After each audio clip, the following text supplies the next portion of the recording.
My dear students, welcome to N K Baba chemistry classes. हमने electrochemistry start किया था और उसका जितने भी टॉपिक्स था उसको कंप्लीट किया है। अब इस पर जो भी इम्पोर्टेंट ऑब्जेक्टिव क्वेश्चंस हैं उसको मैं करा रहा हूँ और यह 2023 के लिए महत्वपूर्ण क्वेश्चन होगा।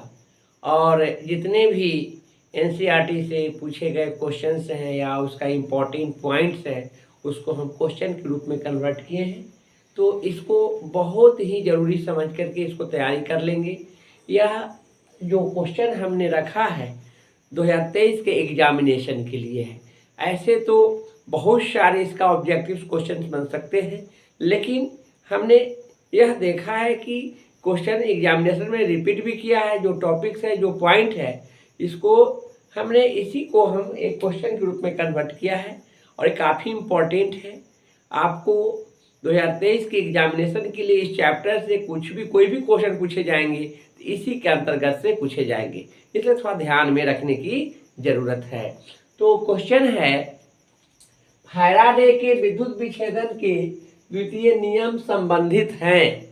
जैसा कि हमने पढ़ाया था कि फैराडे के विद्युत विच्छेदन के दूसरा नियम कहता है कि किसी भी इलेक्ट्रोड का द्रव्यमान उसके समतुल्य भार के समानुपाती होता है। तो दूसरा नियम जो होगा समतुल्य भार के समानुपाती होगा। समतुल्य भार के जगह पर ऑप्शन में यदि तुल्यांकी भार भी रहे तो दोनों एक ही चीज होता है, तो समतुल्य भार कहिए अथवा तुल्यांकी भार कहिए। तो यह फैराडे के विद्युत विच्छेदन के दूसरे नियम से संबंधित है, तो इसका आंसर हो जाएगा समतुल्य भार। सी आंसर होगा। बहुत बहुत इंपॉर्टेंट है, ध्यान में रखेंगे और इसको तैयारी करेंगे बढ़िया ढंग से। नेक्स्ट क्वेश्चन है, निम्न में कौन द्वितीयक सेल है। हम ये भी पढ़ाया है और हमने कहा है कि द्वितीयक सेल जो होते हैं जिसे लेट स्टोरेज सेल या लेट संचायक सेल के नाम से जानते हैं, लिखाया है, देखेंगे। फैराडे के विद्युत विच्छेदन के द्वितीय नियम में हमने कहा है, तो इसका आंसर हो जाएंगे लेट स्टोरेज। बैटरी कहिए या सेल कहिए, है ना, तो लेट स्टोरेज कहिए चाहे लेट संचायक कहिए।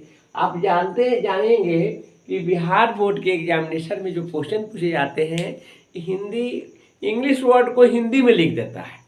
लेट संचायक आप याद करके जाएंगे, यहाँ रहेगा लेट स्टोरेज। तो इस बात को ध्यान में रखना होगा कि या लेट स्टोरेज कहिए या लेट संचायक कहिए, बैटरी कहिए चाहे सेल कहिए, इसमें कंफ्यूज होने की जरूरत नहीं है। तो लेट स्टोरेज बैटरी होगा इसका आंसर। नेक्स्ट क्वेश्चन है, निम्न में से कौन सा सबसे शक्तिशाली ऑक्सीकारक पदार्थ, शक्तिशाली कहे या प्रबल कहे या प्रबलतम कहे, ऑक्सीकारक पदार्थ की बात हो तो वह फ्लोरीन होंगे, F2 होगा। तो आप इस क्वेश्चन में अभी हमने कहा है कि शक्तिशाली कहिए या प्रबलतम रहेगा या प्रबल रहेगा, प्रबलतम या सबसे शक्तिशाली या सबसे प्रबल ऑक्सीकारक पदार्थ की बात होगा तो F2 होगा।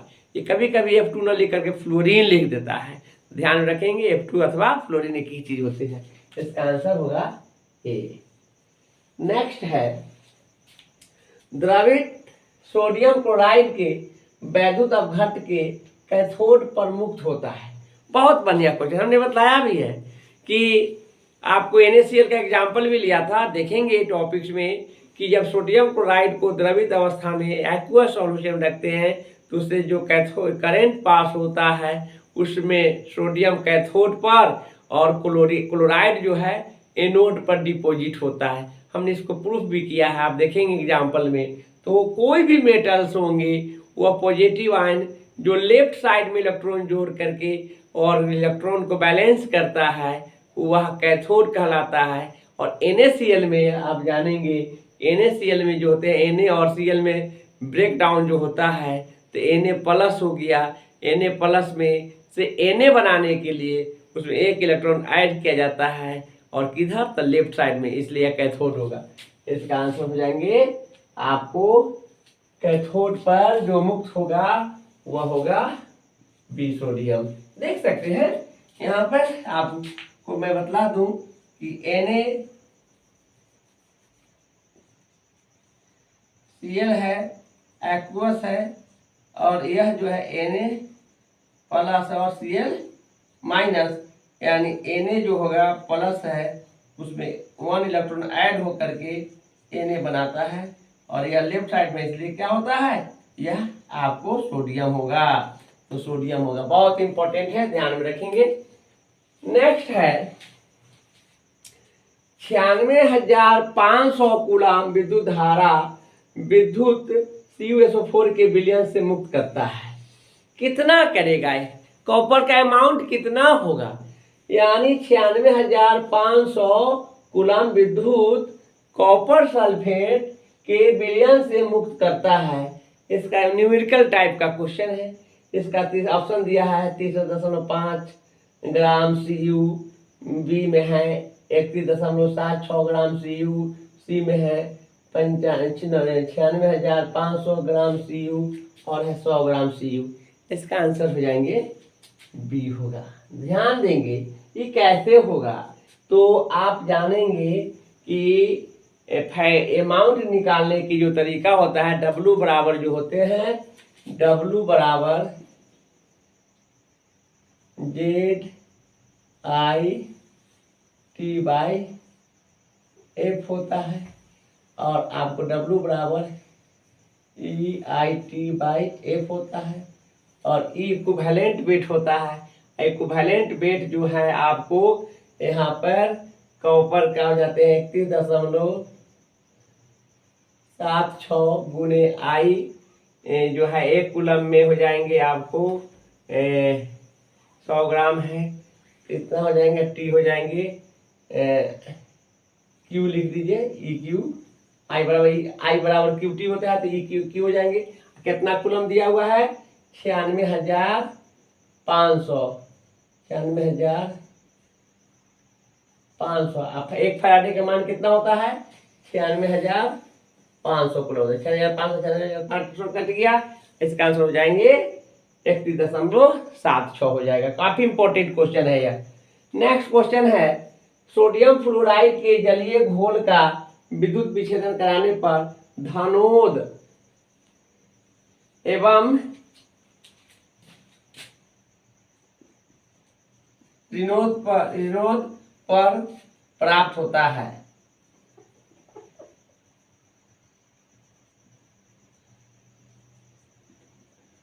प्राप्त प्रतिफल है, धनोद एवं ऋणोद प्राप्त प्रतिफल है। तो देखना है यहाँ पर धनोद निगेटिव आयन और धनोद पॉजिटिव आयन और ऋणोद कहने का मतलब निगेटिव आयन होते हैं।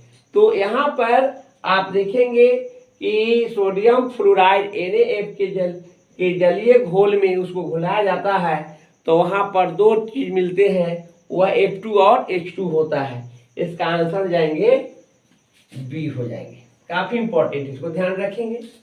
नेक्स्ट क्वेश्चन है, ये भी बहुत इंपॉर्टेंट क्वेश्चन है, वह है lithium chloride LiCl, sodium chloride NaCl एवं पोटेशियम क्लोराइड KCl के विलयन का अनंत तनुता इन्फिनाइट डाइल्यूटेड, यह इलेक्ट्रोकेमिस्ट्री का प्रबल वैद्युत अपघट से के निकट के हमने भी पढ़ाया भी है। तो तनुता पर समतुल्यांक सुचालकता का सही क्रम, जो सुचालक होते हैं उसका सही क्रम क्या होगा, तो आप जानेंगे कि जो भी दिया हुआ है उसमें क्लोराइड तो कॉमन है, लिथियम सोडियम और पोटेशियम है।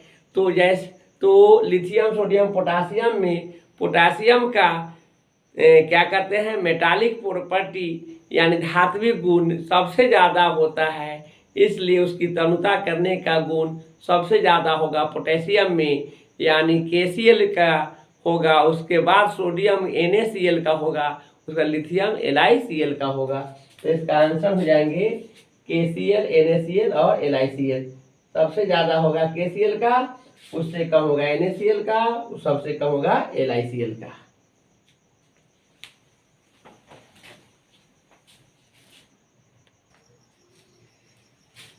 तो नेक्स्ट क्वेश्चन है सेल जिसमें रासायनिक ऊर्जा विद्युत ऊर्जा में बदल देती है, तो उसे कहते हैं जैसा कि हमने बतलाया था कि रासायनिक ऊर्जा को विद्युत ऊर्जा में बदलने वाले सेल को विद्युत रासायनिक सेल कहते हैं। और विद्युत रासायनिक सेल में हम एग्जाम्पल दिए थे गैल्वेनिक सेल, गैल्वेनिक सेल या वोल्टेज सेल या डैनियल सेल, और जिसका एग्जाम्पल था जिंक सॉलिड को कॉपर एक्वस के साथ अभिक्रिया कराते हैं तो कॉपर एक्वस जिंक एक्वस और कॉपर सॉलिड बनता है। इसे ही विद्युत रासायनिक सेल के अंतर्गत एग्जाम्पल में हम बतलाया था, और उसी को गैल्वेनिक सेल या विद्युत रासायनिक सेल या डैनियल सेल के नाम से जानते हैं। तो आप ये जानेंगे, देखिए थोड़ा सा क्वेश्चन घुमाएगा लेकिन इसके लिए सोचना नहीं है। गैल्वेनिक यहाँ पर ऑप्शन में ये नहीं है, विद्युत रासायनिक सेल नहीं है, क्योंकि हमने विद्युत रासायनिक सेल में बतलाया था कि ऐसे प्रकार के सेल जो रिडॉक्स अभिक्रिया के दौरान रासायनिक ऊर्जा को विद्युत ऊर्जा में बदल देती है तो उसे विद्युत रासायनिक सेल कहते हैं। तो यहाँ पर है कि सेल जिसमें रासायनिक ऊर्जा विद्युत ऊर्जा में बदल देती है, तो रासायनिक ऊर्जा विद्युत ऊर्जा में बदलने वाला सेल का नाम क्या होता है, तो विद्युत रासायनिक सेल। और विद्युत रासायनिक सेल का जो है एग्जाम्पल कौन है, गैल्वेनिक सेल। तो इसका आंसर कौन हो जाएंगे, गैल्वेनिक सेल। बहुत इंपॉर्टेंट क्वेश्चन है, ध्यान में रखेंगे इसको। नेक्स्ट है, निम्नलिखित में कौन सा हैलोजन प्रबलतम ऑक्सीकारक है। देखिए यहाँ क्वेश्चन आ ही गया कि सबसे ज्यादा ऑक्सीकारक या प्रबलतम ऑक्सीकारक। तो सबसे ज्यादा ऑक्सीकारक की बात किए थे, फ्लोरीन किए थे जस्ट पीछे क्वेश्चन में, लेकिन यहाँ हमने थोड़ा चेंज किया लैंग्वेज को कि चूंकि आप लोग कंफ्यूज नहीं कर सकते हैं, इस तरह से क्वेश्चन भी पूछा जा सकता है। तो निम्नलिखित में कौन सा हैलोजन, और हैलोजन फैमिली के ही एलिमेंट जो होते हैं जिसका ऑक्सीकारक गुण जो होते हैं सबसे ज़्यादा होता है, और प्रबलतम ऑक्सीकारक का मतलब हो गया सबसे ज़्यादा निगेटिव वैल्यू। तो सबसे ज़्यादा पूरे पीरियोडिक टेबल में सबसे ज़्यादा धातु वाला गुण फ्लोरीन का होता है, क्योंकि सबसे राइट साइड का है और सबसे टॉप पोजीशन पर फ्लोरीन है। तो फ्लोरीन का निगेटिविटी, इलेक्ट्रोनिगेटिविटी ज़्यादा होता है, 4 पॉली होता है, उससे ज़्यादा किसी का नहीं होता है। तो फ्लोरीन का निगेटिविटी ज़्यादा है, इसलिए उसका ऑक्सीकारक प्रबलतम होंगे। इसका आंसर हो जाएंगे सी, एफ हो जाएंगे। नेक्स्ट क्वेश्चन काफ़ी इंपॉर्टेंट हमने रखा है यहाँ पर 3 एलिमेंट की बात किए हैं, ए बी और सी, यानी ए बी और सी तत्वों का मानक अपचायक विभव मान क्रमशः दिया हुआ है।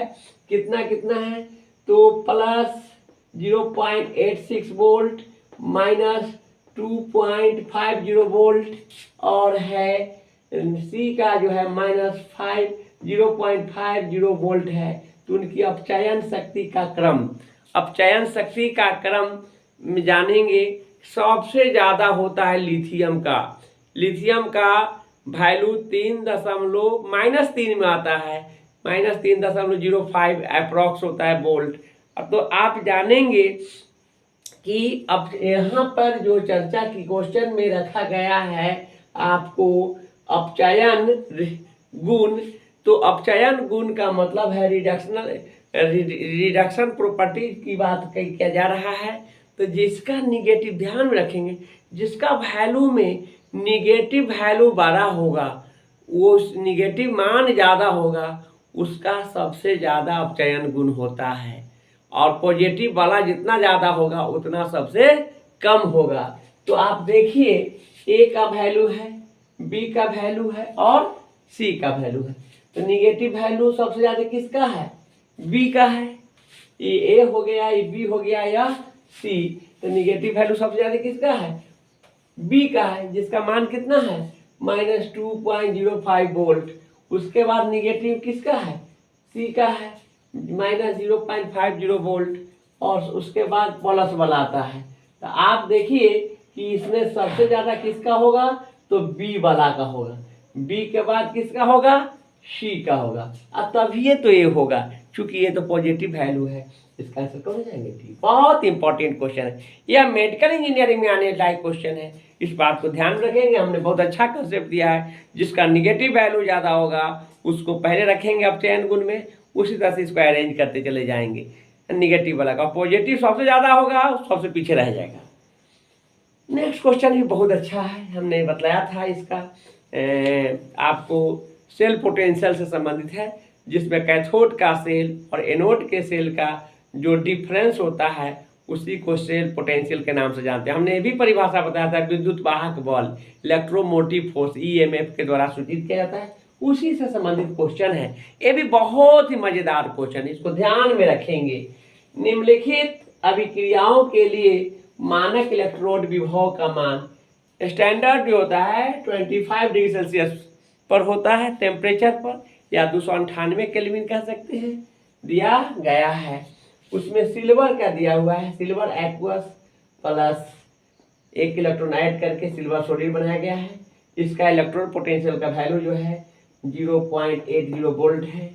स्टेनस का है आपका 2 इलेक्ट्रॉन जो है यहाँ पर, यदि एक क्वेश्चन है यह, तो यह हो गया, इसका वैल्यू इतना दिया हुआ है। तो दिए गए सेल में आप देखेंगे एसन से यह साल्ट ब्रिज है, तो यह दिया हुआ रहेगा। तो यहाँ इसका 1m का मतलब मोलारिटी है, कंसंट्रेशन है, यह है कि विद्युत वाहक बल का मान है, कौन होगा इसमें देखना है। बहुत अच्छा तरीका जान लीजिए। इसमें जो है आपको सिल्वर जो है आपको कैथोड का काम करता है और टीन क्या है, एनोड का। यानी यह साल्ट ब्रिज है, यह डबल पैरेलल जो लाइन है, इसके इधर वाला जो होंगे वो ऑक्सीडेशन होगा, इधर वाला रिडक्शन होगा।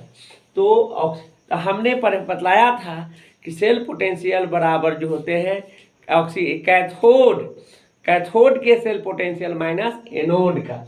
तो कैथोड के सेल पोटेंशियल का जो काम करेगा आपको यह सिल्वर करेगा, तो सिल्वर का सेल पोटेंशियल माइनस किसका, टीन का सेल पोटेंशियल। तो सिल्वर है कितना है 0.80 वोल्ट है, माइनस फिर माइनस का वोल्ट का कितना है माइनस 0.14 वोल्ट। तो यानी माइनस माइनस क्या जाएंगे प्लस, यानी 8.0 और 0.80 और एक प्लस में आ जाएंगे तो 0.14 जोड़ने पड़ जाएंगे 94, 0.94। इसका आंसर डी होगा। बहुत इम्पोर्टेंट, इसको बनाने में कोई कहीं आपको दिक्कत नहीं होगा। कब, जब इधर वाला का जो है आपको कैथोड है और ये क्या है एनोड है। कैथोड का सेल में से एनोड को सेल के हटाएंगे, कैथोड का सेल यहाँ दिया हुआ है और माइनस, एनोड का सेल यहाँ माइनस में दे लेते, माइनस माइनस क्या हो जाएंगे प्लस हो जाएगा। चलिए अब देखना है कि हाइड्रोजन ऑक्सीजन सेल निम्नलिखित में से किस तरह का सेल है। बहुत ही बढ़िया है, आपको ध्यान में रखना है। यहाँ की हमने बतलाया था ईंधन सेल, और ईंधन सेल में बतलाया था कि हाइड्रोजन होते हैं और ऑक्सीजन होते हैं। हाइड्रोजन एनोड का काम करता है और ऑक्सीजन जो है कैथोड का कार्य करता है। और इसका हमने बताया था इस सेल का यूज अपोलो में अपोलो अंतरिक्ष में उपयोग ईंधन के रूप में किया जाता है। बहुत ही बढ़िया से बतलाए थे, उसको इलेक्ट्रोकेमिस्ट्री मैंने पढ़ाया था। तो ध्यान में रखेंगे कि हाइड्रोजन और ऑक्सीजन का जो सेल होगा उसी को हम ईंधन सेल के एक नाम से जानते हैं। और हाइड्रोजन जो होते हैं आपको एनोड का कार्य करता है, जबकि ऑक्सीजन जो है कैथोड का कार्य करता है। इसका आंसर हो जाएंगे ईंधन सेल, सी इसका आंसर हो जाएंगे। एक क्वेश्चन और है जो काफी इंपॉर्टेंट है, कई एक बार रिपीट किया है, वह है 1 फैराडे के बराबर होता है। हम ये क्वेश्चन पढ़ाए थे, वहां भी बतलाए थे कि एक कूलम जो होता है, एक फैराडे जो होता है 96,500 कूलम के बराबर होता है। कूलम फॉर्मूला प्रूफ करके बतलाए थे कि यह होता है एवोगाड्रो नंबर, एवोगाड्रो संख्या और इलेक्ट्रॉन का जो चार्ज होता है दोनों को गुना करने पर फैराडे के बराबर होता है। हमने ये भी बताया था कोई भी अपचयन, कोई भी अपकारक पर जो इलेक्ट्रॉन उस पर जो चार्ज होते हैं और उसको बैलेंस करने के लिए जितना इलेक्ट्रॉन की जरूरत होती है वही इलेक्ट्रॉन उतना फैराडे के बराबर होता है। 2 चार्ज है 2 फैराडे, 1 चार्ज है 1 फैराडे, 5 चार्ज है 5 फैराडे। हमने भी एग्जाम्पल में MnO4 वाला बतलाए थे, पढ़िएगा, जरूर पढ़िएगा, सब एग्जामिनेशन के लिए जरूरी का चीज़ है। तो यहाँ पर उसका हमने क्वेश्चन रखा है कि 1 फैराडे के बराबर होता है 96,500 कूलम। देखिए 96,400 कुछ होता है, लेकिन अप्रॉक्स में लिया जाता है। यहाँ पर 96,500 कूलम है, यहाँ 9,650 है, यहाँ 965 है, यहाँ 96.5 कूलम लिखे हैं। यानी आप इसमें ध्यान में रखेंगे, इसका आंसर हो जाएंगे ये हो जाएगा। इस प्रकार से हमने इलेक्ट्रोकेमिस्ट्री से इम्पोर्टेंट क्वेश्चन को, एक जगह 12-13 क्वेश्चन आया है, उसको कलेक्ट किया है। इस चैप्टर से पूछे जाने वाले क्वेश्चन इसमें से रहेंगे और बड़ा यूनिक क्वेश्चन को हमने यहाँ रखा है, इस बात को ध्यान में रखेंगे। आज के लिए मैं इतना ही रखूँगा। नेक्स्ट क्लास में हम नए चैप्टर के साथ आएंगे, वह होगा केमिकल काइनेटिक्स, रासायनिक बलगत की। पढ़िए आप लोग, बढ़िया से पढ़िए, तैयारी कीजिए एग्जाम के लिए।